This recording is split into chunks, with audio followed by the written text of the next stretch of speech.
الحمد لله نحمده ونستعينه ونستغفره ونؤمن به ونتوكل عليه ونعوذ بالله من شرور أنفسنا ومن سيئات أعمالنا من يهده الله فلا مضل له ومن يضلله فلا هادي له ونشهد أن لا إله إلا الله وحده لا شريك له ونشهد أن سيدنا وسندنا ومولانا محمدا عبده ورسوله أما بعد فأعوذ بالله من الشيطان الرجيم بسم الله الرحمن الرحيم يا أيها الذين آمنوا أطيعوا الله وأطيعوا الرسول ولا تبطلوا أعمالكم وقال الله تبارك وتعالى في مقام آخر يا أيها الذين آمنوا لا تبطلوا صدقاتكم بالمن والأذى صدق الله مولانا العظيم وصدق رسوله النبي الكريم ونحن على ذلك لمن الشاهدين والشاكرين والحمد لله رب العالمين. وقال الله تبارك وتعالى في شان حبيبه إن الله وملائكته يصلون على النبي يا أيها الذين آمنوا صلوا عليه وسلموا تسليما. اللهم صل على محمد وعلى آل محمد كما صليت على إبراهيم وعلى آل إبراهيم إنك حميد مجيد. اللهم بارك على محمد وعلى آل محمد كما باركت على إبراهيم وعلى آل إبراهيم إنك حميد مجيد.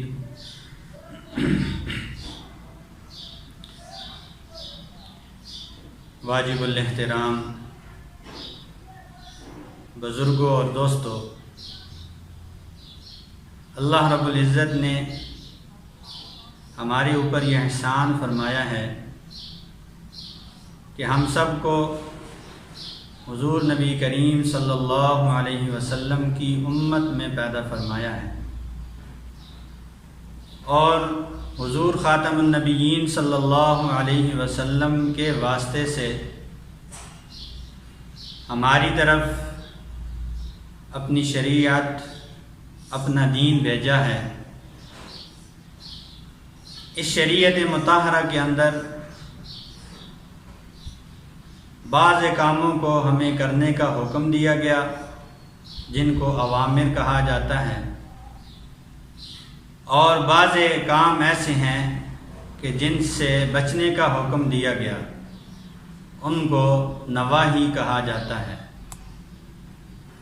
اب جو آدمی یہ نیک اعمال کرتا ہے اس کو کہا جاتا ہے کہ اس نے نیک اعمال کیے ہیں، اعمال صالحہ کیے ہیں، اور جو آدمی جن کاموں سے منع کیا گیا ان کو کرتا ہے تو اس کو کہا جاتا ہے کہ اس نے گناہ کا کام کیا یا برے کام کیے۔ پھر ان دونوں کاموں کے اندر چاہے نیک اعمال ہوں چاہے برے اعمال ہوں، اللہ رب العزت نے یہ تاثیر رکھی ہے کہ نیک اعمال کی بھی برے کاموں کے مٹانے کا ذریعہ بن جاتے ہیں۔ اسی طرح بعض گناہ ایسے ہیں کہ جن کی تاثیر یہ ہے کہ ان کا ارتکاب کرنے کی وجہ سے آدمی اور مسلمان نے جو اپنے پہلی زندگی میں نیک اعمال کیے ہوتے ہیں وہ ضائع ہو جاتے ہیں۔ تو میرے بھائی اور دوستو، وہ کون سے ایسے اعمال ہیں، کون سے ایسے گناہ ہیں کہ جن کی نحوست یہ ہے کہ اگر مسلمان ان کا ارتکاب کر لے تو اس کے پچھلی زندگی کے نیک اعمال بھی ضائع ہو جاتے ہیں۔ اس آج کی مجلس میں ہم ان کا مختصراً ذکر کریں گے۔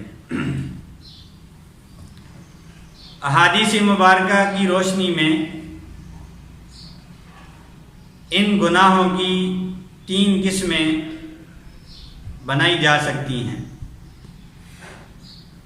بعض گناہ ایسے ہیں کہ احادیث کے اندر ان کے بارے میں صرف یہ ملتا ہے کہ اگر کسی نے یہ گناہ کا ارتکاب کر لیا تو اس کے پچھلے نیک اعمال ضائع ہو جائیں گے۔ اب اس کے اندر مقدار ذکر نہیں ہے، صرف حبط اعمال کا ذکر ہے۔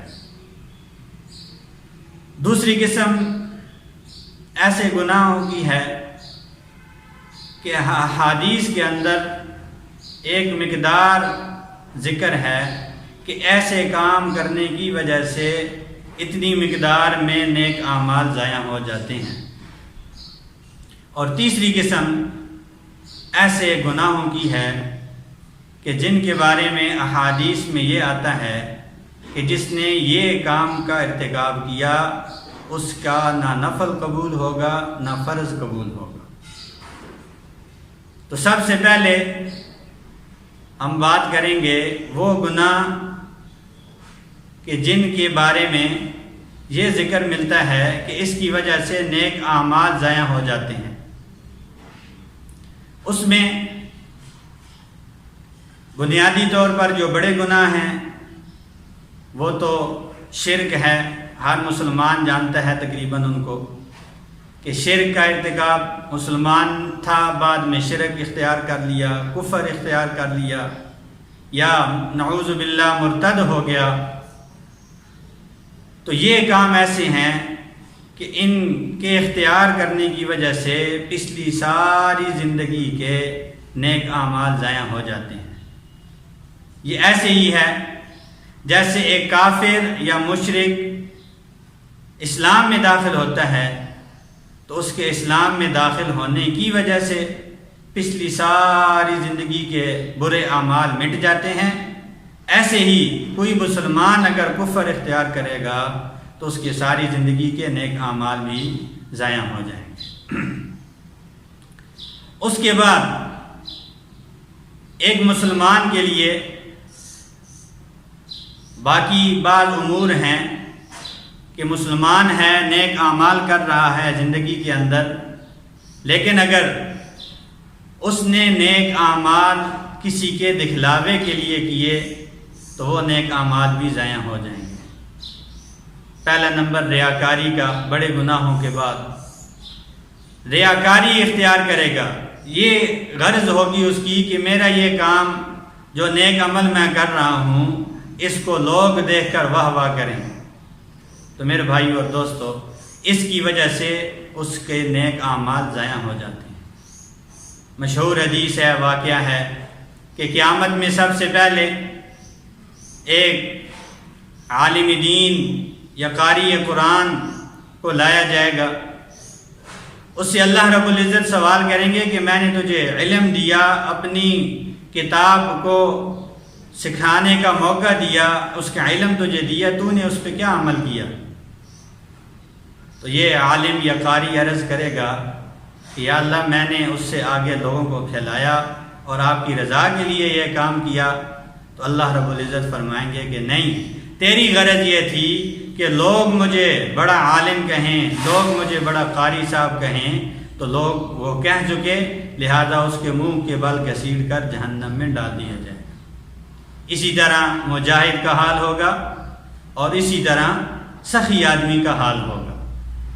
تو ریاکاری بھی نیک اعمال کے ضائع ہونے کا سبب ہے۔ اس کے بعد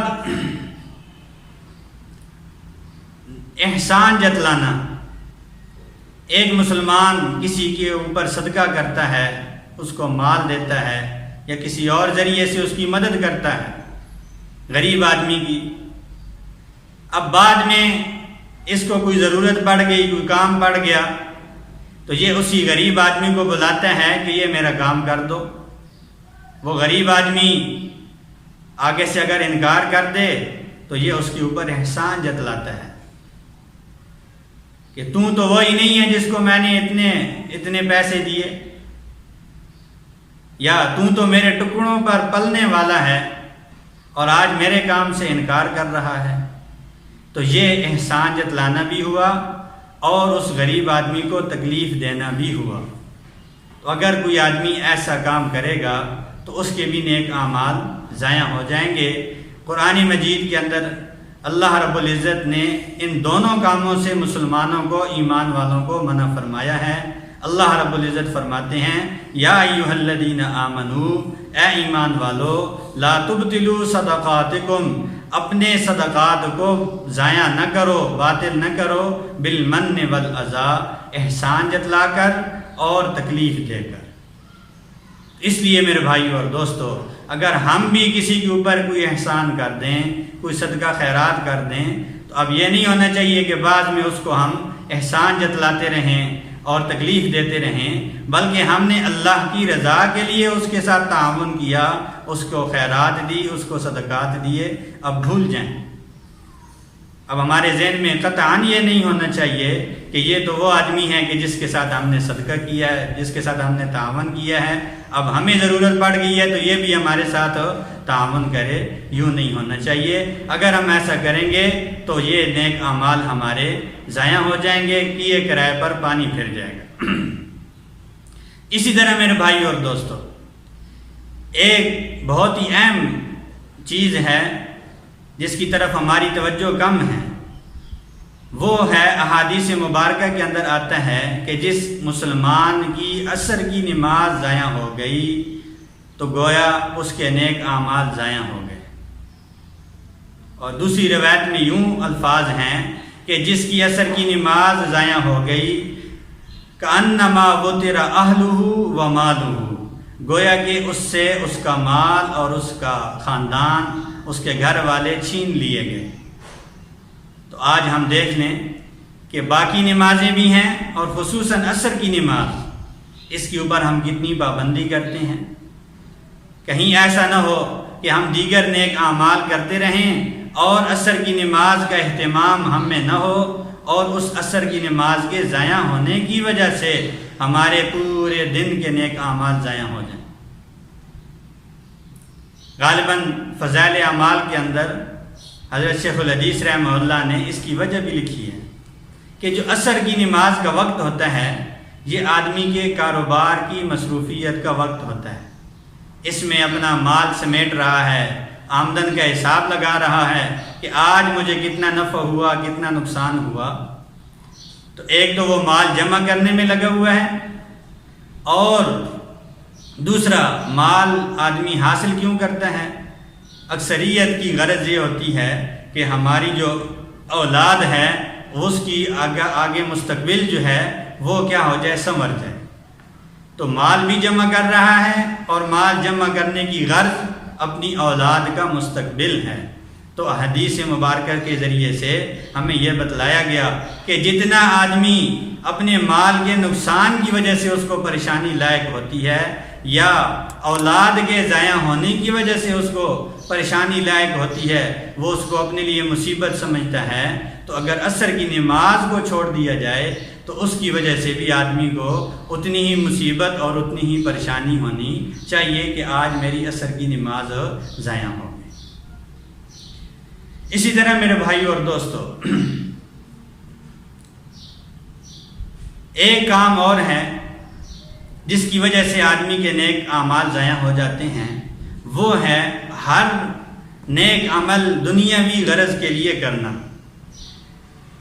اب ہر کام ہے وہ دنیا کی غرض کے لیے کیا جا رہا ہے، دنیاوی غرض ہے اس کے ساتھ وابستہ ہے، کوئی نہ کوئی دنیا کی غرض وابستہ ہے۔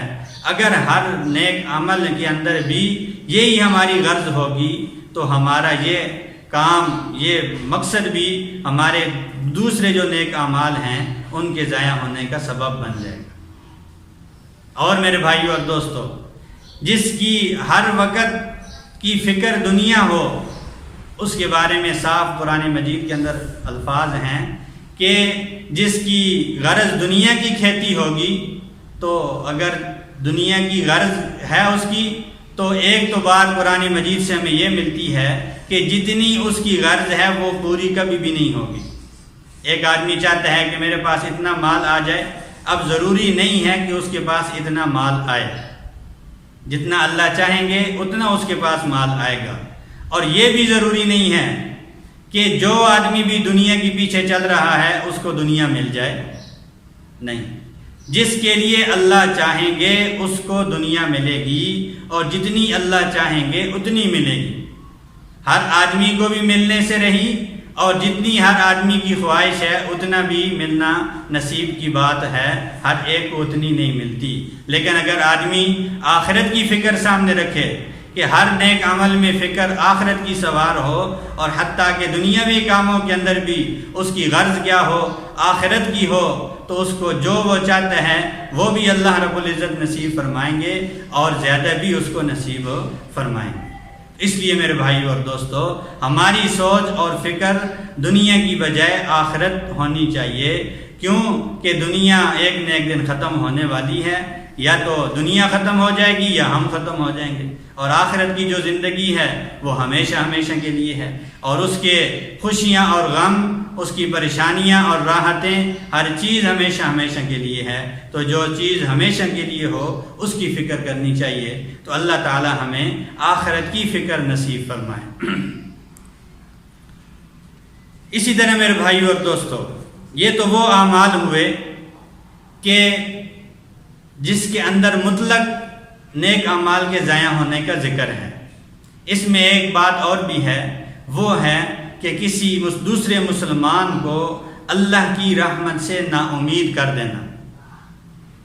حدیث مبارکہ کا مفہوم ہے کہ ایک آدمی نے دوسرے مسلمان کو کہا کہ اللہ تیری کبھی بھی بخشش نہیں فرمائیں گے، تو اس کے جواب میں اللہ رب العزت ارشاد فرماتے ہیں کہ یہ کون ہے کہ جو میرے وجہ سے کیا کر رہا ہے، قسم اٹھا رہا ہے کہ میں فلاں کو نہیں بخشوں گا، فلاں کی مغفرت نہیں کروں گا، بلکہ اب یہ ہوگا کہ جو آدمی اس کو نا امید کر رہا تھا، اللہ رب العزت فرماتے ہیں تجھے جو ہے وہ میں نے جہنم میں ڈال دیا، اور جس آدمی کو نا امید کیا جا رہا تھا اس کے متعلق اللہ تعالیٰ مغفرت کا فیصلہ فرما دیتے ہیں۔ اس لیے میرے بھائیو اور دوستو، یہ بھی ایک سوچنے کی بات ہے کہ اگر آدمی جب تک فوت نہیں ہوا اس کے بارے میں ہم کبھی بھی فیصلہ نہیں کر سکتے کہ آیا کہ اس کا یہ آخرت کے اندر یہ اس کے ساتھ کیا سا معاملہ ہوگا، خصوصاً مسلمان کے لیے۔ تو کسی کو اللہ کی رحمت سے نا امید کرنا یہ جو ہے یہ بھی ٹھیک نہیں ہے۔ اگر کوئی آدمی ایسا کرے گا، کوئی مسلمان ایسا کام کرے گا، دوسرے مسلمان کو اللہ کی رحمت سے نا امید کرے گا، تو اس کے بھی نیک اعمال ضائع ہو جائیں گے۔ تو یہ چند وہ گناہ ہیں کہ جن کے ارتکاب کی وجہ سے آدمی کے نیک اعمال ضائع ہو جاتے ہیں، اور احادیث کے اندر صرف یہ بات ملتی ہے کہ یہ گناہ ایسے ہیں کہ جن کی وجہ سے آدمی کے، مسلمان کے نیک اعمال ضائع ہو جاتے ہیں، اس میں کسی قسم کی مقدار کا ذکر نہیں ہے۔ اور دوسری قسم ان گناہوں کی ہے جن کے اندر مقدار کا ذکر ہے۔ اس میں سب سے پہلا ہے کسی نجومی کے پاس جانا۔ حدیث مبارکہ کے اندر آتا ہے کہ جو آدمی کسی نجومی کے پاس جائے گا، صرف اس کے پاس جانے کی وجہ سے اس کا اثر یہ ہوگا کہ 40 راتوں تک اس کی نماز قبول نہیں ہوگی۔ ایک آدمی ہے، وہ فٹ پاتھ پہ بیٹھا ہوا ہے، اس کی اپنی حالت یہ ہے کہ اس کو بیٹھنے کے لیے کوئی کمرہ اس کے پاس نہیں ہے، کوئی اچھی سایہ دار جگہ اس کو نصیب نہیں ہے، اور ہم سادہ لوگ مسلمان اس کے پاس جا کر اس کو اپنے حال حوال اس سے پوچھتے ہیں کہ یہ ہمارا ہاتھ دیکھ کر ہمارے قسمت کا فیصلہ بتائیں جی، ہمارا مستقبل کیسے ہوگا۔ اگر اس کے پاس اتنا اختیار ہوتا تو وہ اپنے لیے تو کوئی ڈھنگ کی جگہ تلاش کرتا، کوئی بیٹھنے کے لیے اچھا کمرے ہی بنا لیتا، تو ہم اس کے پاس جا کر اس سے اپنا حال حوال پوچھتے ہیں۔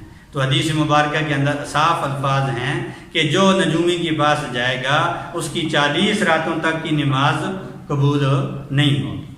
یہ تو صرف اس کے پاس جانے کا یہ نقصان ہے، اور جو اس کے بعد اس نے بتلایا، جو بات اس نے بتلائی اس کی اس نے تصدیق کر لی، تو حدیث مبارکہ کے اندر آیا ہے کہ فقد کفر بما انزل علی محمد، اس آدمی نے اس چیز کا انکار کر دیا جو اللہ رب العزت نے جو حضور علیہ الصلوۃ والسلام پر نازل کی گئی یہ چیز، اس کا اس نے انکار کر دیا۔ تو حضور علیہ الصلوۃ والسلام پہ قرآن نازل کیا گیا، پوری شریعت مطہرہ نازل کی گئی، تو گویا اس نے پوری شریعت کا، پورے اسلام کا انکار کر دیا۔ تو میرے بھائیوں اور دوستو، بجائے اس کے کہ ہم نجومیوں کے پاس جائیں، ہم اللہ رب العزت کے پاس جائیں اور ان سے اپنی مستقبل کے لیے اچھی جو ہے وہ بھلائیاں مانگیں، خیر مانگیں، اور اللہ ہی ہر کسی کو اپنے مستقبل میں اس کو خیر پہنچانے والی ذات اللہ رب العزت کی ہے، مصیبتوں کی سے بچانے والی ذات بھی اللہ رب العزت کی ذات ہے، لہذا اسی کے ساتھ ہمارا تعلق ہونا چاہیے۔ دوسرا گناہ کہ جس کے بارے میں مقدار ذکر ہے احادیث کے اندر، وہ ہے بلا ضرورت کتا پالنا۔ آج کل اس کا بھی بہت رواج ہے، اور جہاں تک جو ہے وہ ہم نے سنا ہے کہ خود بیچارے نیچے سوتے ہیں اور اس جانور کو جو ہے وہ چرپائیوں پر اور بیڈ پر سلاتے ہیں، خود خشک کھائیں گے اور ان کو دیسی گھی کی چوپڑی ہوئی کھلائیں گے۔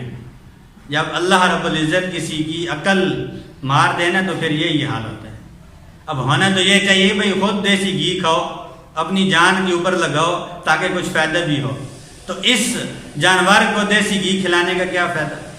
تو ایک آدمی اگر بلا ضرورت، حدیث شریعت اسلام کے اندر 3 کام ایسے ہیں کہ جن کی وجہ سے کتا رکھنے کی گھر میں اجازت ہے۔ ایک تو اپنے گھر کی حفاظت ہے، ایک مویشیوں کی حفاظت کے لیے، اور ساتھ ساتھ شکار کے لیے۔ یہ 3 کام ہیں، اپنے گھر کی حفاظت، اپنے مال مویشیوں کی حفاظت اور شکار۔ ان 3 کاموں کے اجازت دی ہے شریعت نے۔ اس کے علاوہ اگر شوقیہ طور پر کتا پالیں گے تو اس کا نقصان یہ ہے کہ اللہ رب العزت، حضور علیہ الصلوۃ والسلام کا ارشاد ہے کہ اس آدمی کی بھی نیک اعمال سے 1 کی رات ہر دن نیک اعمال کا ضائع کر دیا جائے گا۔ اس کے نیک اعمال میں سے 1 کی رات وزن روزانہ کے اعتبار سے کم کر دیا جائے گا، ضائع کر دیا جائے گا۔ قیرات کہا جاتا ہے احد پہاڑ کے برابر یا اس سے بھی بڑے پہاڑ کے برابر کے وزن کو۔ اب کون سا مسلمان ہے آج کل کے اس دور میں جس کے پاس اتنے نیک اعمال ہوں کہ پہاڑوں کے برابر اس کا وزن ہو اور روزانہ جو ہے وہ اس کے نیک اعمال سے ضائع کر دیا جائے؟ کون یہ چاہتا ہے؟ اس لیے میرے بھائیو اور دوستو، اس سے بھی ہم نے بچنا ہے۔ شوق ہمیں آخرت کا ہونا چاہیے، جیسے پہلے عرض کر دیا گیا۔ ان جانوروں کو شوقیہ طور پر پالنا، اس کا نقصان یہ ہے کہ ہمارے نامہ اعمال سے پہاڑوں کے برابر جو ہے وہ نیک عمل روزانہ کے اعتبار سے ضائع کر دیا جائے گا۔ یہاں تو قیرات کا لفظ آیا ہے نیک اعمال کے ضائع ہونے کے سلسلے میں، اور دوسری جگہ یہی قیرات کا لفظ نیک اعمال میں اجر ملنے کے بارے میں آیا ہے۔ جو حدیث مبارکہ جنازے کی فضیلت کے لیے آئی ہے اس کے اندر یہ ذکر ہے کہ جو آدمی کسی دوسرے مسلمان کے جنازے میں شرکت کرتا ہے، صرف جنازے میں شرکت کی، تو اس کو 1 قیرات جو ہے اس کے برابر نیک اعمال میں اس کو اجر ملے گا۔ اور اگر اس نے جنازے کے ساتھ ساتھ کیا کر دیا، قبر کے اوپر بھی حاضری دی، تدفین کے اندر بھی شرکت کی تو اس کو 2 قیراط اجر ملے گا۔ تو ہمیں جو چاہیے کہ ہم ایسے اعمال کریں جن کے اختیار کرنے کی وجہ سے ہمیں پہاڑوں کے برابر اجر ملے، نہ یہ کہ ایسے اعمال کریں کہ جن کی وجہ سے ہمارے نیک اعمال سے پہاڑوں کے برابر اجر ضائع ہو جائے۔ اللہ ہمیں سمجھ نصیب فرمائے۔ اس کے ساتھ ساتھ ہے شراب پینا۔ یہ بیماری بھی آج کل مسلمانوں میں بہت پھیلتی جا رہی ہے۔ اللہ ہم سب کو ہدایت کامل نصیب فرمائے۔ حدیث مبارکہ کا مفہوم ہے کہ جس نے شراب پی اس کی 40 دن کی نمازیں ضائع کر دی جاتی ہیں۔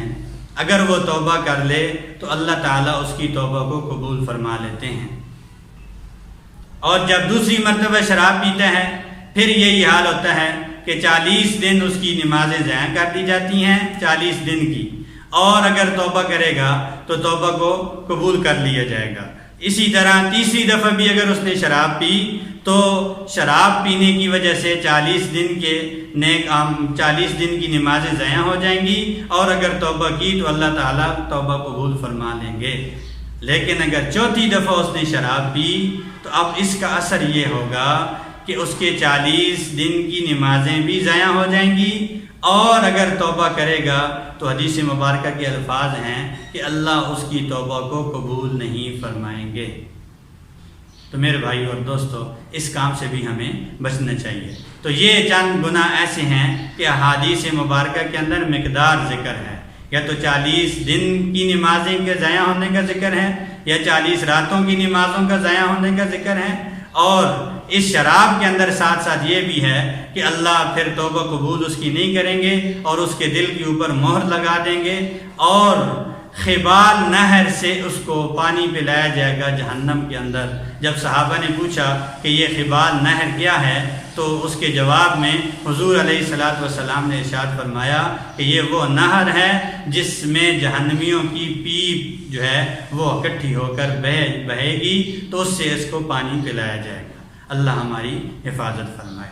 اور تیسرا قسم جس کے اندر یہ ذکر ہے کہ اس مسلمان کا اس کے بعد نہ تو کوئی فرض قبول ہوگا اور نہ ہی کوئی نفل قبول ہوگا، اس میں میرے بھائی اور دوستو چند گناہ ہیں جس کو میں عرض کر دیتا ہوں۔ ایک ہے کسی مسلمان کو ناحق قتل کر کے اس پر خوش ہونا۔ کسی مسلمان کو ناحق قتل کرنا ہی بہت بڑا گناہ ہے، اور اس کی سزا بھی بہت بڑی ہے، لیکن یہ آدمی، یہ مسلمان ایسا ہے کہ یہ ناحق قتل بھی کر رہا ہے تو اور ساتھ ساتھ کیا کر رہا ہے کہ اس کے اوپر خوش ہو رہا ہے۔ تو حدیث مبارکہ کے اندر آتا ہے کہ یہ اس آدمی کے نہ نفل قبول ہوں گے اور نہ فرض قبول ہوں گے۔ اسی طرح ایک آدمی ایسا ہے کہ کسی نے دوسرے مسلمان کو قتل کر دیا۔ اب قتل کی قسمیں ہیں، مسائل ہیں اس کے اپنے، بعض دفعہ قصاص آتا ہے اور بعض دفعہ قاتل کو دیت دینی پڑتی ہے۔ لیکن یہ مسلمان، یہ آدمی ایسا ہے کہ قصاص یا دیت آئی، اس میں رکاوٹ بن گیا، تو اس رکاوٹ بننے کا اثر یہ ہے کہ اس کے بھی نہ نفل قبول ہوتے ہیں اور نہ فرض قبول ہوتے ہیں۔ تو یہاں بھی سوچنے کا مقام ہے۔ آج کل اگرچہ اسلامی حکومتیں نہیں ہیں کہ آدمی قاتل سے قصاص لے یا دیت لے، لیکن پھر بھی جو ہمارے حکومت پاکستان کے قوانین ہیں، اب بعض ہمارے وکلاء ان کو پتہ ہوتا ہے کہ یہ واقعتاً قاتل ہے، لیکن وہ مقدمہ لڑ کے اس قاتل کی حمایت کرتے ہیں اور اس کو سزا سے بچا دیتے ہیں۔ اسی طرح بعض ہمارے جج صاحبان ایسے ہیں کہ ان کو پتہ ہوتا ہے کہ یہ قاتل ہے، لیکن وہ مال لے کر یا کسی اور وجہ سے کیا کرتے ہیں، قاتل کو سزا نہیں دیتے۔ تو یہاں بھی یہ گویا کہ کیا بن گئے، رکاوٹ بن گئے۔ تو جب یہ قاتل کی سزا میں رکاوٹ بن رہے ہیں تو حدیث کے اندر صاف الفاظ ہیں کہ نہ تو ان کے کیا ہیں، نوافل قبول ہیں اور نہ ہی فرض قبول ہیں۔ اب ایک آدمی پڑھ رہا ہے لیکن اللہ اس کو قبول نہیں فرما رہے، تو ایسے کاموں سے بچنا چاہیے جس کی وجہ سے آدمی مشقت بھی اٹھائے اور اللہ قبول بھی نہ فرمائے۔ تو اس لیے میرے بھائیو اور دوستو ان کاموں سے ہمیں بچنا چاہیے۔ اور اس کے ساتھ ساتھ یہ بھی ہے اقربا پروری۔ ایک آدمی کو کوئی عہدہ مل گیا، بادشاہت مل گئی یا وزارت مل گئی یا ایسے اختیارات مل گئے کہ جس کی وجہ سے وہ کسی محکمے کے اندر افراد کو بھرتی کر سکتا ہے، افراد کو لگا سکتا ہے۔ اب اصل تو یہ ہے کہ یہ اہل لوگوں کو لگائے، جس مقصد کے جس کام کے لیے لوگوں کو لینا ہے تو جو اس کا اہل ہے اس کی مقدار پہ، اس کی شرائط پہ پورا اترتا ہے، تعلیم پہ پورا اترتا ہے، ان کو منتخب کیا جائے۔ لیکن یہ کیا کرتا ہے کہ یہ افراد جو اس کے مستحق ہیں ان کی بجائے اپنے رشتہ داروں کو ترجیح دیتا ہے، چاہے وہ پڑھے ہوئے ہیں، چاہے وہ پڑھے ہوئے نہیں ہیں، چاہے اس کام کے اہل ہیں یا چاہے اہل نہیں ہیں، خصوصاً جو نااہل ہوں، ایسے افراد کو اگر لگائے گا، اس کو کہا جاتا ہے اقربا پروری، کہ یہ اپنے رشتہ داروں کو ترجیح دے رہا ہے۔ تو اس کا اثر بھی یہ ہے کہ اس کا نہ فرض قبول ہوگا اور نہ ہی اس کے نوافل قبول ہوں گے۔ اور سب سے آخر میں جو گناہ ہے وہ ہے صحابہ کرام رضوان اللہ تعالی علیہم اجمعین کو برا بھلا کہنا۔ حدیث پاک کے اندر آتا ہے کہ اللہ تعالیٰ نے مجھے پسند کیا، پھر میرے لیے میرے صحابہ کو منتخب کیا، ان میں سے بعضوں کو میرا سسرالی رشتہ دار بنایا، بعضوں کو میرا وزیر بنایا، بعضوں کو میرا کیا کیا مددگار بنایا۔ اب جو آدمی بھی ان کو برا بھلا کہے گا تو اس کے اوپر ایک تو اللہ رب العزت کی لعنت ہوگی اور تمام فرشتوں کی لعنت ہوگی اور تمام انسانوں کی لعنت ہوگی، اور ایسے آدمی کا نہ تو فرض قبول ہوگا اور نہ ہی نوافل قبول ہوں گے۔ اب سوچنے کی بات یہ ہے کہ کوئی آدمی صحابہ کرام کو برا بھلا کہتا کیوں ہے؟ آخر اس کی کیا وجہ ہے؟ تو یہ چیز بھی ہمیں حدیث مبارکہ سے مل گئی کہ حضور علیہ الصلاۃ والسلام نے اس کی وجہ یہ بیان فرمائی کہ جو آدمی بھی صحابہ کرام رضوان اللہ علیہم اجمعین سے محبت کرتا ہے تو اس محبت کرنے کی اصل وجہ یہ ہے کہ اس کو میرے ساتھ محبت ہوتی ہے۔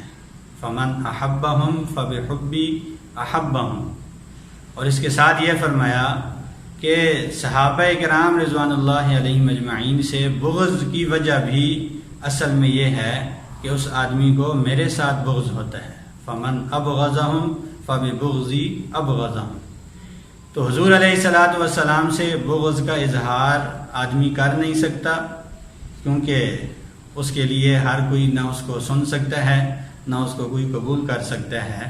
تو یہ آدمی حضور علیہ الصلاۃ والسلام سے بغض کا اظہار اس صورت میں کرتا ہے کہ صحابہ کرام کے ساتھ بغض کرتا ہے، ان کو برا بھلا کہتا ہے۔